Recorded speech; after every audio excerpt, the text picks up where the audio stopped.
Is this still the quiet before the storm? I think it is. I think we're in this period now where the Netflix show, the accessibility into One Piece in 2023, it was an overwhelming success. And yesterday I was reflecting on my video and I was thinking about the period we're in, and I think that One Piece, we're in this, the Pokemon has sucked like the interest out of the room a little bit because of Ascended Heroes, because of the, is it the 30th? Is it the 30-year anniversary this year? They've just announced the Wind and, I think it's Wind and Waves, the new video, the new Switch game. So lots of the interest has moved or rotated into Pokemon. And I think it's put us in this quieter period. And I'm seeing more videos today about, you know, is there a buying opportunity? I think I was saying it in my video yesterday and a few days ago. And actually, for those of you that did watch the video yesterday, I did actually manage to pick up that Zorro event manga for a really good price. So we're definitely in a buyer's market, in my opinion. But are we currently in the quiet before the storm? And the reason I say that is I was looking at some stats last night from season 1 of the Netflix One Piece show on Netflix. And I was thinking about the show itself. And I think it's an accessibility thing with Netflix because, well, it obviously is. But if you compare it to, if you've watched, I don't know, 500 episodes, 800 episodes of the anime, obviously when you see the Netflix show, you watch it.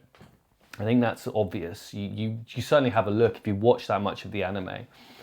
I don't know how many of you in the comments did it the other way around. I mean, let me know who watched the Netflix show and then went on to watch some of the anime. I think the other thing is you had 70 million views on the Netflix show in the second half of 2023, I think, alone, or it might have been in 2024. Like, it was hugely popular. It was #1 in 85 or 86 countries. It was in the top 10 for, I think it was 8 or 10 weeks in a row. It was massively popular. And so maybe people didn't see, and I think you can say, oh, well, it will only bring in people that saw season 1 will watch season 2. You know, that's not how it works. People see One Piece, they'll see season 2, starting to see it in some shops now. Maybe people have had a, oh, what's that thing I've seen, One Piece, it's another TCG, or if you're collecting Pokemon, you're collecting other things, oh, then season 2 comes out, and it's a really, really good show. So if season 2 is as good as season 1, people are going to look at season 2, see the trailers are awesome, and then they're going to look and say, oh, I'm going to watch season 1 again. And if they watch season 1 and they've never watched the anime, are they then going to invest time in watching the anime? Because the problem, one of the problems with the anime, if you've never watched it and you didn't watch it a long time ago, is the accessibility piece. It can feel overwhelming, the amount of content. If you've never watched it before, if you're like 1,000 episodes, if you see there's 1,000 episodes,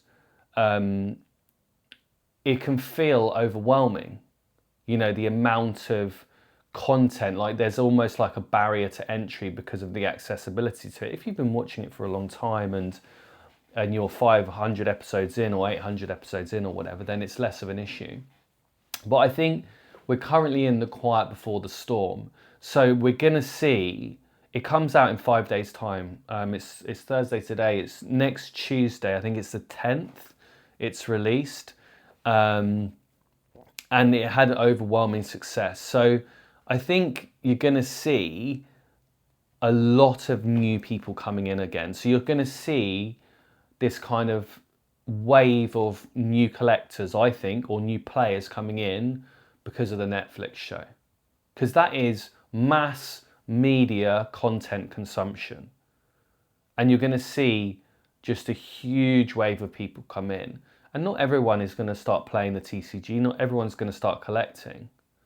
But you're going to see new people coming in. Now that brings me on to the thing of, right now, today, as a collector, and I was thinking about this when I got back yesterday, you know, I ripped a little bit of Japanese. I ripped the Egghead, the Japanese, what was it, EBO, was it EBO 4 in Japanese? I ripped 2 boxes of it. I don't know, I mean, I mean, the set was fine. Didn't get any massive pulls, but I mean, it was fine. It was okay. But I've really been missing ripping, and I think I underestimated that as a collector. You know, I really enjoy ripping boxes, and not being able to not being able to rip EBO3. I do think that is a bit of an issue because, and I was saying on my video yesterday, like, you know, Pokemon, due to the new Switch game, Wind and Waves, due to it being, I think it's the 30th anniversary, due to Ascended Heroes, it's been a bit of a vacuum, a bit of an interest vacuum. It's taken all of the energy out of the room that was in One Piece, and it's rotated into Pokemon. And even if you're a diehard One Piece collector like I am, you know, you're not going to suddenly start looking at Pokemon. Certainly I'm not. But other people that maybe collect Pokemon and collect One Piece, you're going to, you know, look at the latest hot thing. So I think that's meant that interest has obviously dramatically died down. But not being able to rip EBO3 as a collector, yeah, it's great. It's great being able to pick up the cards you want. Like, it's definitely a buyer's market. Like I said, I'm seeing more and more content creators saying now, oh, it's a buyer's market. You know, these are opportunities you can buy. And I've actually started to pick up. I did get that Zorro event manga that I was talking on the video. I got that at a really good price. I paid 110 in the end for it. 110 pounds. What's that? 130 euros. 130 euros, 140 US, something like that. I don't know, roughly 150 US, something like that. But I mean, that card was way more expensive before. So there's definitely opportunities to snipe the cards you want. But the kind of the ripping gap of when you've got big content creators that are not able, you know, that are skipping EBO3 because it's too expensive, or they're not really like opening it. Even with OP14, like, you look at the videos online of the amount of people that ripped OP14, and, you know, whether you like it or not, you could definitely argue, I mean, I really like OP14, but you could definitely argue that EBO3 is a better set or a bigger set, I mean, in terms of the stuff in there. But people just don't want to spend that much on a booster box to rip. Like, how much money have you got to have? So is this turning from, like, you know, a little bit of a market where collectors and players were able to rip stuff to now it's pretty difficult. It's pretty difficult to be able to rip new sets, even if you can get hold of it due to the barrier to entry because of the price. And, like, is that a bit of a problem still? I mean, OP13 and EBO3 has dropped, but it's still not RRP, even despite the drop in prices, the fact that of the news of them printing more the reprints, you know, the reprint news, it still hasn't meant that EBO3s are RRP, right? So if you're spending 250, 300 pounds, what's that, $350 on a box, you've basically got to hit one of those SPs, which is super hard to hit to get any kind of value out of that set, because all the value is in those top end SPs. So if you don't hit one of those SPs, and we know there's 2 in a case, so your chances are low. If you don't hit one of those, it's going to feel bad. And that's why you're just not seeing that much ripping of EBO3, which has meant the interest has gone even further. So I think there is this massive lull or quiet before the storm, and the storm that's coming, I think, is Netflix. Now, I might be totally wrong. We might not see any new hype coming in, but look, the market and interest moves fast.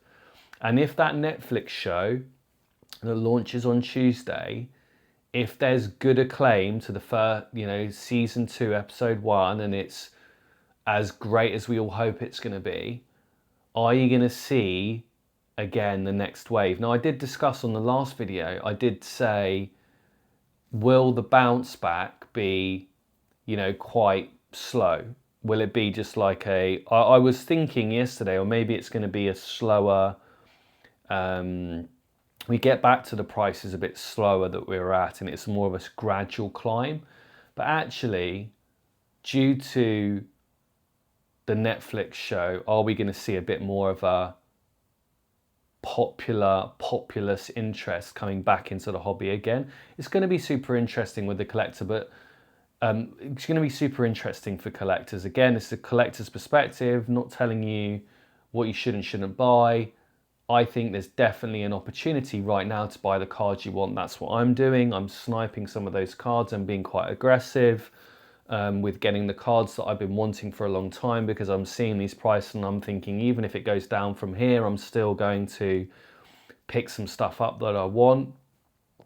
But it doesn't feel good right now as a collector not being able to rip EBO3. Let me know what you think in the comments. Please like and subscribe if you're enjoying the content. But for me, I'd like to be able to rip more product, and it's not good. And I know, everyone was saying for a long time they want to, has these reprints, it's kind of killed the singles market. It hasn't really affected sealed that much. Not in comparison, not comparatively, and yet everyone was calling for it. So it's affected the price of of everyone's collection, which again doesn't matter to me because I'm in this long term. But at the same time, there's not actually that much more. Like EBO3 and OP13 is still expensive in relative terms. It's still not at MSRP. So you still can't go and get EBO3 kind of openly, unless you want to buy the unsealed product, which is just not for me. I just don't want to do that. So I think it's a really interesting one. I think we're going to see mass interest come back in. So my point is, like, how long have you got? Like, I'm not saying to FOMO in right now, but I'm just interested to think, how long do we have these prices the way they are for? Let me know what you think in the comments. Do you think now that because of the Netflix show, we are going to see like a spike in interest again and more people coming back into the hobby? Or do you think it's going to be a nice gradual increase of new collectors and new players? And of course, we all want the hobby to grow because we want it to survive long term. And by the way, watching other people's videos and listening to the community, the player base is huge. People still can't all register for the tournaments, the regionals, the big tournaments. There is so much interest for the game. The players community in One Piece is huge still. The interest hasn't gone away. The only thing that's changed is the people that collect multiple TCGs, or maybe the people that are buying these really frothy, hypey cards, they are selling their cards and trying to rotate into other things. Someone on the comments yesterday mentioned around the crypto prices. I'm not a crypto guru. I don't know a lot about crypto. But maybe there is a correlation. Maybe there's a bigger correlation to we think than other assets. I didn't want to ever think about it like that. When people are talking about investor lines, and there's a few people who mentioned gold and silver prices and other assets, it's like, I just want to collect One Piece. I don't want to think about it in those terms. But I mean, from an asset perspective, is it more fun to collect cards than it is to, if you know your collection is going to go up, versus buying some stocks or buying crypto? I don't know. I think there's obviously more to it, and I'm not an expert in it, so I don't want to dwell on it for too long. But yeah, definitely an interesting conversation to be had at some point there. Anyway, hope you enjoyed the video. What do you think? Are you all excited for the Netflix show? Will you be tuning in on Tuesday to watch it? I certainly will be. And yeah, let me know in the comments. Did you watch the anime first, and then did you watch the Netflix show, or did you watch Netflix and then the anime? Be interesting. I'm not caught up on the anime still. I've been trying, but I'm still not caught up. Anyway, thanks very much for watching, and I'll see you on the next one. Cheers.